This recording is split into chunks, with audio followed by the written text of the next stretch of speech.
जय हिंद बच्चों, DNG academy में आपका स्वागत है। तो आज हम लोग जो है जो अध्याय मतलब हमने जो 6 स्टार्ट किया है उसके लिए हमने कुछ बेसिक पढ़ा था। अभी हम लोग क्या करने वाले, उदाहरण नंबर दूसरा स्टार्ट करेंगे, है ना। पहला हमने किया था कि भाई कोई भी जैसे व्रत है, आयत हो गया, घन हो गया, घनाभ हो गया, कुछ भी आपको क्वेश्चन में दिया रहेगा तो आपको पहले उसका अवकलन करना है और फिर उसके बाद में जो मान दिए रहेंगे वो रखना रहता है ना। और आपने अवकलन पढ़ा है। अवकलन क्या होता है कि कोई चीज बढ़ रही है या घट रही है तो वो आपके पास में अवकलन दिया जाता है। और कोई सिर्फ मान देके रखा है कि भाई कोई त्रिज्या है देके रखी तो वो आर का मान देके रखा, पर यदि ये बोल दिया कि वृत्त की त्रिज्या इस दर से बढ़ रही है या इस दर से घट रही है तो वो क्या है, आपके पास में अवकलन देके रखा है त्रिज्या के सापेक्ष, मतलब आर के सापेक्ष देके रखा है।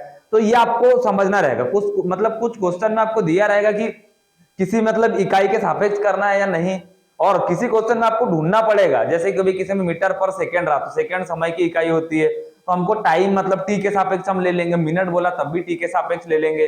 कहीं एक्स दिया रहा तो एक्स के सापेक्ष करेंगे, कहीं आर दिया रहा तो आर के सापेक्ष करेंगे। तो इस प्रकार से जो है अवकलन किया जाता है। अब देखिए जो उदाहरण दूसरा है उसमें कैसे करना है वो भी हम लोग देख लेते हैं। उदाहरण दूसरा अपन देखते हैं, अपन ने पहला किया था। देखिए क्या है उदाहरण दूसरे में, एक घन का आयतन 9 सेंटीमीटर पर क्यूब पर से मतलब 9 सेंटीमीटर की घात 3 पर सेकेंड की दर से बढ़ रहा है। मतलब एक घन का आयतन है जो अभी जैसे जस्ट मैंने अभी आपको बताया था कि कोई चीज बढ़ रही है घट रही है, मतलब वो अवकलन देके रखा है, आयतन नहीं देके रखा है, उसका अवकलन देके रखा है। ठीक, मतलब ये कोई एग्जैक्ट मान नहीं है ना। अब ये किसके सापेक्ष देके रखा है ये हमको प्रश्न में ढूंढना पड़ेगा। फिर क्या है, इसके कोर की लंबाई, मतलब एक कोर है उसकी लंबाई 10 सेंटीमीटर देके रखी है, पृष्ठ का क्षेत्रफल या पृष्ठीय क्षेत्रफल आपको निकालना है, ये यहां पर बोला है। ठीक, काय की बात चल रही, घन की। घन का आयतन क्या होता है, भुजा की घात 3, और वक्र पृष्ठ क्या होता है 6a², 6 गुणित भुजा का वर्ग, ये होता है उसका वक्र पृष्ठ या पृष्ठीय क्षेत्रफल हम बोल सकते हैं उसको। ठीक, तो ये फॉर्मूले भी याद होना इंपॉर्टेंट है। यदि आपको फॉर्मूले याद नहीं है तो आप सवाल नहीं बना सकते हो, तो फॉर्मूले याद करना तो बहुत जरूरी है। चलिए देखिए कैसे करेंगे इसको। सबसे पहले अपन क्या करेंगे, सबसे पहला काम आपको पता है कि दिया है या फिर मानना है, ये आपको आना ही चाहिए। ये मैं आपको नहीं लिखाऊंगा, मैंने बार बार भी बोला है, ये चीज आपको ही क्वेश्चन से ढूंढना है कि भाई यहाँ कुछ दे के रखा है। जैसे कि भाई क्या दे के रखा है, एक घन का आयतन 9 सेंटीमीटर की दर से, मतलब एक घन का आयतन 9 सेंटीमीटर की घात 3 पर सेकंड की दर से बढ़ रहा है, ये आपको क्वेश्चन में देके रखा है। इसकी कोर की लंबाई देके रखी है, तो हम ये मान लेते हैं सबसे पहले, है ना। तो दिया है, मैं आप लोग लिख लीजिए, आप जो भी लिखोगे, है ना। हम यहाँ पे मान लेते हैं, माना क्या मान लेते हैं अपन, घन का आयतन।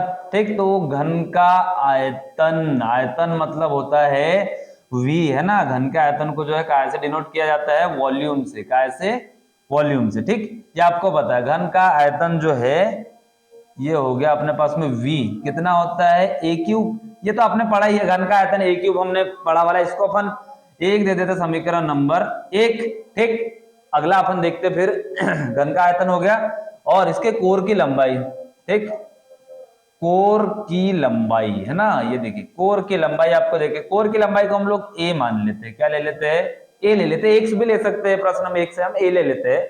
ठीक, तो a, अब देखिए ये आपके पास 10 दे के रखा है, क्यों, क्योंकि यहाँ पर बढ़ने और घटने की 10 में बात नहीं की उन्होंने, यहाँ पे सिर्फ बात की थी कि बढ़ रहा है या घट रहा है, जो भी बोला था क्वेश्चन में, तो वो देके रखा। कोर की लंबाई हमने मान ली a, जो कि 10 देके रखी है। अब क्या है, पृष्ठीय क्षेत्रफल आपको ज्ञात करना है।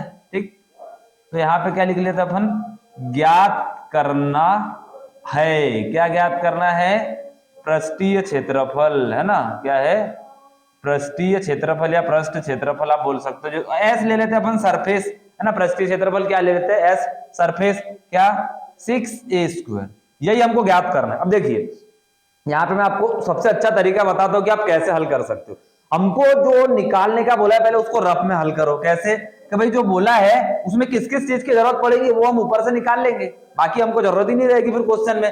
जैसे देखिए इसका हम अवकलन करते हैं s बराबरी से 6a² का। देखिए अब यहाँ एक समस्या आ गई, भाई अवकलन किसके सापेक्ष करेंगे हम, हमको क्वेश्चन में बोला ही नहीं कि x लेना है कि r लेना है कि z लेना है, y लेना है, a लेना है, कुछ यहाँ पे देखे नहीं रखा।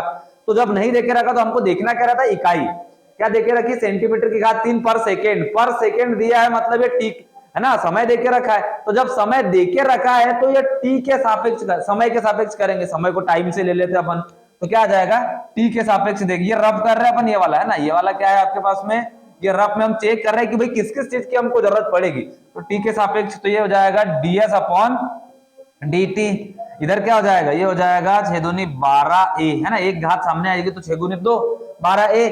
अब टी के सापेक्ष कर रहे एक बार ए का भी होगा, तो ए का क्या आ जाएगा dA अपॉन dt, ये आ गया। अब हमको देखिए ए का तो मान हमारे पास क्वेश्चन में देके रखा है 10, है ना, हमको इसकी जरूरत पड़ेगी। अब ये कहां से निकलेगा, ये एक समझने वाली बात है। तो भाई ये तो समस्या बढ़ गई, हमको जो है dA अपॉन dt का मान चाहिए रहेगा। यदि ये मिल गया तो हम मान निकाल सकते हैं, सिंपल सा, यहां हम रख भी देते हैं। क्या आ जाएगा यहाँ पर, टी के सापेक्ष अवकलन, ठीक, क्या हो जाएगा टी के सापेक्ष अवकलन, तो ये हो जाएगा ds अपॉन dt बराबर इससे कितना आ जाएगा, ये 12a और dA अपॉन dt। ये समीकरण 1 ले लिया, इसको अपन ले लेते समीकरण नंबर 2। एक चीज अपन ने क्वेश्चन में छोड़ दी है, आपको कुछ देके रखा था प्रश्न में, है ना, घन का आयतन तो अपने को पता है a क्यूब होता है, और एक चीज क्वेश्चन में जो दी थी हमने यहाँ पर नहीं लिखी उसको, है ना, क्योंकि एक 9 सेंटीमीटर पर सेंटीमीटर मतलब आयतन तो हमको क्वेश्चन में ही देके रखा है भाई, तो ये भी एक चीज है।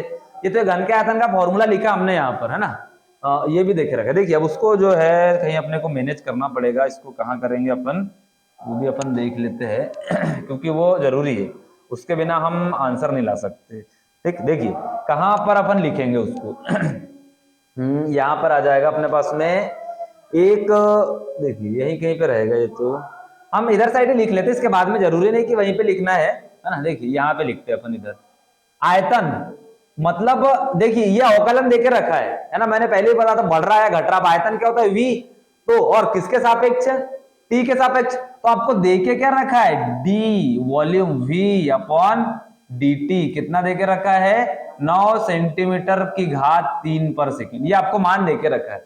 अब ये कैसे अपन ने मतलब ये ऐसा कैसे लिख दिया भाई, ये तो 9 सिर्फ दिया था, ये कहां से आया भाई, हमने अवकलन पढ़ा है, अवकलन मतलब क्या होता है परिवर्तन, डिफरेंशिएशन, तो ये बढ़ रहा है घट रहा है मतलब परिवर्तन हो रहा है, तो परिवर्तन किसके सापेक्ष, आयतन के सापेक्ष, और आयतन के सापेक्ष तो मतलब आयतन की दर से हो रहा है, पर किसके सापेक्ष है, समय के सापेक्ष, तो ये आयतन हो गया dV अपॉन dt 9 सेंटीमीटर की घात 3 पर सेकेंड, ये हो गया। इसको दे देते समीकरण नंबर अपन क्या 3, है ना, सीक्वेंस आगे पीछे हो सकता है, जरूरी नहीं कि भाई ऐसे ही पूरा अरेंज करना है ना, आगे पीछे चल जाएगा, कोई दिक्कत नहीं उसमें। ठीक, देखिए फिर क्या आएगा, ये हो गया। अब हमको जो है सिर्फ और सिर्फ dA अपॉन dt का मान चाहिए, यदि ये मिल गया तो हमारा काम ही हो गया, पूरा आंसर ही आ गया, समझ लो। अब ये कहां से मिलेगा, ये यही कहीं से मिलेगा हमको, है ना। हम क्या करते हैं समीकरण 1 से देखते हैं, समीकरण 1 से हमको dV अपॉन dt की जरूरत ही नहीं है हमको इसमें, और ये कहीं ना कहीं पड़ेगी इसकी जरूरत, तो हम इससे ही कर भाई, ऑप्शन आपको एक ही दिख रहा है कि यही हल करना पड़ेगा, इसका अवकलन करते कुछ समझ आएगा आगे हमको। समीकरण क्या है 1 से आ जाएगा, तो समीकरण 1 से, समीकरण 1 क्या है v बराबरी से a की घात 3, क्या आ जाएगा t के सापेक्ष अवकलन करने पर, ये हो गया t के सापेक्ष, डायरेक्ट कर रहा हूं मैं dV अपॉन dt बराबरी से, ये हो जाएगा 3a स्क्वायर, एक बार a का भी होगा तो क्या आ जाएगा dA अपॉन dt, ऐसे ही होगा, है ना, ये कर दिया। अब देखिए dV अपॉन dt हमको क्वेश्चन में देके रखा है, ये 9 देके रखा है, 3 a का मान हमको प्रश्न में देके रखा है 10 का क्या हो जाएगा वर्ग हो जाएगा dA अपॉन dt, यहां से हमको प्राप्त हो जाएगा। देखिए अब हम यहां से क्या करते हैं, इसका मान निकाल लेते हैं, जैसे मान निकाला हम इसमें रख देंगे, हमारा आंसर आ गया सिंपल सा।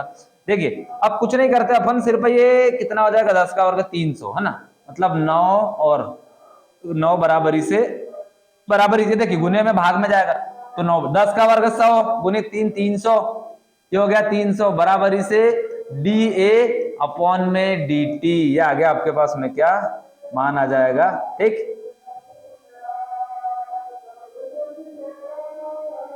ऐसा रहेगा, है ना, dA अपॉन dt, ये मान मिल गया। अब हम क्या करेंगे dA अपॉन dt का मान कहां पर रखेंगे, समीकरण 2 में रखने पर, समीकरण 2 में अपन मान रख देते हैं, क्या है समीकरण 2, ds अपॉन dt बराबरी से 12a dA अपॉन dt, यहां से हमको आंसर मिल जाएगा ds अपॉन dt बराबरी से 12 गुनी 10, dA अपॉन dt का मान कितना है 9/100, है ना, 9 कितना 9/100 नहीं 9/300, है ना, ये आ गया मान आपके पास। ठीक, 300 है तो ये 300 देके रखा अपने पास में, तो इसको देखिए कैसे करेंगे अपन, 9/300 है, 1 0 से 1 0 कट गया, 3 से मतलब हमारा एक 3 3 9, 3 एकम 3 10 बार कट गया, 2 से कट जाएगा 5 बार में, 2 से कट जाएगा कितने बार में 6 बार में। तो ds अपॉन dt कितना आ जाएगा आपके पास में 6 3 18/5, क्या आ जाएगा 18/5 है ना। एक बार देख लेते अपन कि यही आ रहा है क्या। उदाहरण नंबर अपने पास में कौन सा था, दूसरा 18/5 है ना। ठीक, तो ये हो गया अपने पास में। इसको 10 और सॉल्व करते हैं अपन तो कितना हो जाएगा 5 3 15.5 3.6 है ना। कितना आएगा आपके पास में जो आंसर रहेगा वो आ जाएगा अपने पास कितना 3.6 कुछ लगभग आपका आंसर आ रहा है ना। ठीक, ये रहेगा आपका आंसर। ds अपॉन dt कितना आया अपने पास 3.6 ना। मैं यहाँ पे लिख भी देता हूँ क्योंकि ये समझ भी आना चाहिए भाई। कट 18/5 आया तो ये हो गया 3.6, सॉल्व करने पे आया 3.6 आ गया है ना। अब पृष्ठीय क्षेत्रफल था भाई, आयतन था तो पावर 3 चलती, क्षेत्रफल में क्या होगा ये हो जाएगा सेंटीमीटर स्क्वायर पर सेकंड है ना। ये आपके पास में आंसर आ गया किसका, उदाहरण नंबर तीसरे का। ठीक, तो इस प्रकार से इसको हल किया जाता है भैया ना। हमको क्या था, आयतन था तो हमने आयतन का फॉर्मूला लिख दिया, कोर की लंबाई मतलब एक लंबाई देके रखी थी है ना, तो वो लिख दी हमने। ज्ञात क्या करना है वो लिख दिया। तो ज्ञात करने से ये पता चल जाता है कि किस किस चीज की जरूरत पड़ेगी। हमको पता था डी अपॉन डी टी मिलेगा। अब ये जो डीवी अपॉन डी टी जो क्वेश्चन में दिया था वो यहाँ पर रखने से कुछ फायदा नहीं था। हमने क्या करके देखा कि आयतन जो था उसका अवकलन किया तो हमको समझ आ गया कि हाँ भाई डीवी अपॉन डी टी का मान रख देंगे, डी अपॉन डी टी मिल जाएगा क्योंकि ए का भी मान है। तो यहाँ से हमको डी अपॉन डी टी का मान मिल गया है ना, 9/300 उसका मान रखा, हमको 3.6 सेंटीमीटर पर स्क्वायर पर सेकेंड, ये अपने को आंसर मिल गया। ठीक, चलिए बाकी फिर हम लोग अब इसको आप नोट कर लीजिए है ना, वीडियो पॉज करके, और फिर हम नेक्स्ट देखते। ठीक, तो नेक्स्ट अपने पास में दूसरा तो हो गया, उदाहरण नंबर रहेगा तीसरा। ठीक, ये काफी इजी सवाल है। एक स्थिर झील, एक झील है स्थिर जिसमें पत्थर डाला जाता है या पत्थर फेंका जाता है। आपने भी नदियों में उसमें पत्थर फेंका ही होगा। तो पत्थर डाला है तो सर्कल जैसे आकार बनता है, तो मतलब ये है कि वृत्त बनता है। ये तो क्लियर है। वह तरंगे वृत्त में 4 सेंटीमीटर पर गति से चलती है ना। वह तरंगे क्या है 4 सेंटीमीटर पर सेकंड की गति से चलती है, मतलब फैलती है तरंगे, ऐसी बढ़ती जाती है ना वो। ठीक, जबकि उसकी त्रिज्या 100 सेंटीमीटर है तो घिरा हुआ क्षेत्रफल किस दर से बढ़ रहा है ना। ये आपको क्वेश्चन में देके रखा। अब यहाँ पे भी एक समस्या आ गई है ना भाई, हमको तो इकाई भी नहीं देके रखी है ना। जब इकाई भी नहीं दी है तो फिर किसके सापेक्ष हम इसको हल करेंगे। पर यहाँ एक त्रिज्या देके रखी तो हम त्रिज्या के सापेक्ष इसको हल करेंगे। तो सबसे पहले क्या आ जाएगा इसके, मतलब इसमें अपने पास में ये रहेगा दिया है में कुछ नहीं करना रहता है अपन मतलब देख क्या है, एक स्थिर जल में पत्थर डाला जाता है, वह तरंगे वृत्त में 4 सेंटीमीटर की दर से गति करते, त्रिज्या देके रखी है r, मतलब त्रिज्या 10 सेंटीमीटर देके रखी, घेरा हुआ क्षेत्रफल किस दर से बढ़ रहा है। तो दिया है में आप लोग लिख लीजिए। हम लोग मान लेते हैं, क्या मान लेंगे अपन, माना है ना वृत्त की त्रिज्या है ना, क्या मान लेते हैं अपन, वृत्त की त्रिज्या हमने ले ली कितनी r, वृत्त की त्रिज्या r आपको लगेगी ही लगेगी है ना। अब उसका हमारे पास में मान भी देके रखा है। ठीक है, जहां पर क्या है अपने को, जब है ना हमको r का मान देके रखा है, कितना देके रखा है देखिए 10 सेंटीमीटर r का मान देके रखा है। ठीक, अब ये क्या देके रखा है वृत्त में, भाई ये तो बढ़ रहा है भाई, आपने जो पत्थर फेंकोगे तो कुछ बढ़ेगा उसमें, तो ये उस अकॉर्डिंग बढ़ रहा है। मतलब आपको जो है d अपॉन ये आ जाएगा d अपॉन dr है ना, d अपॉन dr जो है कितना देके रखा है। नहीं, एक चीज यहाँ पर थोड़ी सी ये हो गई, हमको इकाई देके रखी, क्वेश्चन में ही तो देके रखा है ना। देखिए प्रश्न में हमको ये 4 सेंटीमीटर पर सेकंड यहाँ ध्यान ही नहीं दिया था अपन ने, मतलब यहाँ पे भी टी के सापेक्ष ही करना है। ठीक, r त्रिज्या देके रखी है। अब यहाँ पर देखिए क्या आ जाएगा, dr अपॉन dt है ना, मतलब dr अपॉन dt कितना देके रखा है, 4 देके रखा है। कितना देके रखा है, 4, ये आपको क्वेश्चन में देके रखा है। ठीक, त्रिज्या r हमने मान ली, r का मान देके रखा है, और समय के सापेक्ष था क्योंकि सेंटीमीटर पर सेकंड देके रखा था। ठीक, अब देखिए इसको हल हम कैसे करेंगे, काफी इजी सवाल है ना। क्षेत्रफल बोला है, अब वृत्त बन रहा तो क्या लगेगा यहाँ पर, वृत्त का क्षेत्रफल, तो क्या आ जाएगा, वृत्त का क्षेत्रफल हो जाएगा, वृत्त का क्षेत्रफल a बराबर से क्या होता है पाई r स्क्वायर है ना। क्या करेंगे इसका t के सापेक्ष अवकलन कर देंगे, तो ये हो गया t के सापेक्ष अवकलन। ठीक, तो ये हो जाएगा dA अपॉन dt बराबरी से यहाँ पे आ जाएगा, देखिए अवकलन हो रहा है, पाई तो अचर है तो पाई जैसा का वैसा, तो 2 को हम डायरेक्ट सामने ला लेते, तो क्या हो जाएगा 2 पाई r का भी करेंगे क्योंकि t के सापेक्ष हो रहा है, तो dr अपॉन dt मान रख देते हैं अपन 2 पाई, r का मान कितना है 10, dr अपॉन dt भी हमने निकाला तो 4, तो कितना आ जाएगा 10 दूनी 20 चौक 80 पाई आपके पास में जो है सेंटीमीटर स्क्वायर पर सेकेंड है ना, 80 पाई सेंटीमीटर पर स्क्वायर सेकेंड आ जाएगा, जो उदाहरण नंबर तीसरा था अपने पास, है ना। क्यों आएगा? क्योंकि क्षेत्रफल बोला है, तो क्षेत्रफल की इकाई भी सेंटीमीटर पर स्क्वायर पर सेकंड होती थी। हमने ये छोटा सा सवाल था, काफी इंटरेस्टिंग था, और IMP भी ये आता है क्वेश्चन, मतलब एग्जाम में भी आता है ये, तो ये आना जरूरी है। तो उदाहरण नंबर तीसरा भी हो गया अपना, ठीक। उदाहरण नंबर चौथा भी अच्छा है। किसी आयत की लंबाई x और 3 सेंटीमीटर पर मिनट की दर से घट रही है। अब देखिए, ये जो आयत की लंबाई तो x है, पर बढ़ रही है, घट रही, फिर से यहाँ अवकलन आ गया, और आपको परिमाप और क्षेत्रफल निकालना है, ठीक। देखिए क्या है, हमको जो क्वेश्चन में देखे रखा, कुछ मानने की जरूरत ही नहीं है यहाँ पर। देखिए आयत की लंबाई क्या है, आयत की लंबाई कितनी है, x है ना, x है। अब जो x है पर ये बढ़ रही है, तो ये किसके सापेक्ष बढ़ रही है, मिनट मतलब टाइम के सापेक्ष, है ना। तो हमको मतलब यहाँ देके क्या रखा है, dx/dt भी देके रखा है, कितना, 3 देके रखा है, dx/dt। हाँ आपके पास में कितना देके रखा है, हाँ 3 देके रखा है ना, ठीक। क्योंकि हमको क्वेश्चन में बोला कि क्या बोला है, बढ़ रही है, घट रही है इधर, अच्छा हाँ घट भी रही है। एक और यहाँ पर चीज है, यहाँ पर क्या आ जाएगा, माइनस आएगा, ठीक। माइनस क्यों आएगा, क्योंकि घट रही है, भाई घट रही तो ऋणात्मक ही होगी ना चीजें, तो अपने पास, ठीक। अब आ जाएगा क्या फिर अपने पास में, आयत की चौड़ाई आ जाएगी, क्या आ जाएगी, आयत की चौड़ाई, है ना। आयत की चौड़ाई कितनी है, y, तो ये कितना आ जाएगा, dy/dt कितना है आपके पास में, ये 3 से घट रही है और 2 से बढ़ रही है, तो ये 2 बढ़ रही है तो प्लस में ही है, इसमें कुछ सोचना ही नहीं है हमको, ठीक। अब देखिए हमको क्या निकालना है, ये 2 चीजें आपको जो है, एक और कुछ आगे और तो शायद देके रखा होगा या नहीं देके रखा है, एक और चीज से अपन ने पूरा लिखा ही नहीं उसको, है ना, जबकि x का मान भी देके रखा है। एक और यहाँ पर कुछ दिया था आपको क्वेश्चन में, अपन ने लिखा नहीं है ना, ठीक। क्या देके रखा है, देखिए इसको अपन थोड़ा सा नीचे कर लेते हैं क्योंकि थोड़ा सा क्वेश्चन अपना अधूरा सा है। देखिए जब हमको क्या है, यहाँ पर x का मान है ना, क्या है, जब x बराबरी से कितना देके रखा है क्वेश्चन में, x बराबरी से देके रखा है 10 सेंटीमीटर, कितना देके रखा है, 10 सेंटीमीटर, और y बराबरी से कितना देके रखा है, y का मान देके रखा है 6 सेंटीमीटर, y का मान कितना देके रखा है, 6 सेंटीमीटर। ये आपको क्वेश्चन में ही दिया है, ठीक। तो यहाँ पर दिया है, तब हम यहाँ पर लिख भी देंगे उसको, है ना। ये आपका सॉल्यूशन यहाँ से चालू हो रहा है, ठीक है ना, क्योंकि ये तो क्वेश्चन था आपका ऊपर का, ये है ना। जब x का मान कितना देके रखा है, 10 सेंटीमीटर, और y का मान कितना देके रखा है, 6 सेंटीमीटर, ये भी देके रखा है। पहला क्या निकालना है आपको क्वेश्चन में से, परिमाप बोला है ना, क्या निकालना है, परिमाप। तो परिमाप क्या होता है, आयत के परिमाप को अपन ले लेते पैरामीटर p ले लेते हैं, ये हो गया p, है ना, 2 गुणित लंबाई धन चौड़ाई, है ना, कितना आ जाएगा, 2 गुणित लंबाई धन चौड़ाई, यही होता है। पर हम ये न लिखते हुए हम क्या करते हैं, इसको डायरेक्ट x + y कर देते, क्योंकि क्वेश्चन बड़ा हो जाएगा, आपको एक स्टेप बढ़ा देना है ना, आप लोग उसको बढ़ा दीजिए, ठीक। तो यहाँ पर अपन ले लेते क्या, ये हो जाएगा x + y, क्योंकि परिमाप का क्षेत्र मतलब ये होता है।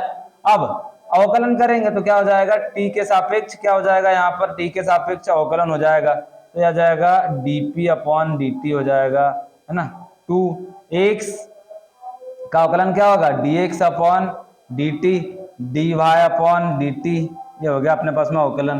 अब इसको आगे क्या करेंगे अपन, dp/dt बराबरी से 2, dx/dt तो आपको क्वेश्चन में ही देके रखा है ना, dx/dt आपको देके रखा -3, ये हो गया -3, और प्लस में कितना आ जाएगा आपके पास में, dy/dt देके रखा है 2, तो ये हो जाएगा आपके पास में कितना, 2, 3 में से 2 गया तो -1, ये हो जाएगा -2, है ना, क्या आ जाएगा आपके पास में, ये -2 हो गया, ठीक, ये हो गया। अब इसकी इकाई तो आपके पास में सेंटीमीटर पर मिनट, ये क्वेश्चन में देके रखा है ना, ये हो गया आपके पास, ठीक। तो ये ऐसे हल करना था इसको, ठीक, देके रखा था हमको x और y की, तो यहाँ जरूरत ही नहीं पड़ी। अब आगे वाले हो सकता है कि भाई जो क्षेत्रफल उसमें जरूरत पड़ेगी। परिमाप का फॉर्मूला लगा दिया, जो दिया था वो हमने लिख दिया और इसको हल कर दिया। ये आप लोग नोट कर लीजिए वीडियो पॉज करके। अब जो है मैं आगे का अगला बता रहा हूँ, इसी का दूसरा, ठीक। देखिए अब वो कैसे करेंगे अपन, यहाँ से अपन क्या करते हैं, इसको हटा देते हैं क्योंकि आप ये जरूरत नहीं है इसकी, ये रहेगा अपने पास में, क्योंकि ये वाला तो हो गया b। देखिए अब बी में क्या है, क्षेत्रफल। क्षेत्रफल पूछ लिया भाई यहाँ पर, क्षेत्रफल मतलब एरिया। ए क्या होता है, एक्स इंटू वाई, आयत का क्षेत्रफल लंबाई गुणित चौड़ाई। अब यहाँ देखिए फर्स्ट सेकंड का फॉर्मूला लग जाएगा, दो पद आ गए तो टी के सापेक्ष क्या करेंगे अपन, अवकलन हो जाएगा। टी के सापेक्ष अवकलन, तो ये हो जाएगा डी ए अपॉन क्या हो जाएगा, डी टी बराबर इसे first D upon D T second plus second D upon D T first, ये हो गया। अब इसका अपन क्या करते हैं, अवकलन हो जाएगा क्या, D A upon D T हो जाएगा कितना, एक से तो जैसा का वैसा D Y upon D T आ जाएगा, फिर क्या हो जाएगा plus Y D X upon D T. अब मान रख देते अपन सीधा, है ना, मान रख देंगे। अब यहाँ पर क्या आ जाएगा, मान रखने पर सब मान रख देंगे, जो जो देके रखे तो आपको मिल जाएगा। ठीक, D A upon D T, x का मान अपन रखेंगे तो एक्स का मान कितना है 10, D Y upon D T कितना है 2। ठीक, तो ये हो गया अपने पास में कितना, डी एक फर्स्ट डी, ये हो गया 10 और ये हो गया 2 प्लस y का मान कितना हो गया 6 और dx अपॉन dt कितना हो गया माइनस का 3, तो ये हो जाएगा dA अपॉन dt बराबर इसे आ जाएगा 20 प्लस माइनस का माइनस 6 3 18, तो dA अपॉन dt क्या आएगा आपके पास में, 20 में से 18 आएगा तो 2, है ना, क्या आ जाएगा अपने पास में, कहाँ पे है 2 सेंटीमीटर, है ना, क्या रहेगा 2 सेंटीमीटर पर मिनट, क्या आ जाएगा 2 सेंटीमीटर पर मिनट, dA अपॉन dt आ जाएगा अपने पास में कितना, 2 सेंटीमीटर पर, मतलब सेंटीमीटर, अच्छा वर्ग ये था ना अपने पास में, तो ये क्या था, क्षेत्रफल था, क्षेत्रफल था तो इकाई भी लगेगी वर्ग, तो ये आ गया D upon D T 2 centimetre square पर मिनट। ठीक, ये हो गया उदाहरण नंबर चौथा भी आपका कंप्लीट। अब जो बाकी उदाहरण जो अगला रहेगा वो हम लोग नेक्स्ट क्लास में देखेंगे।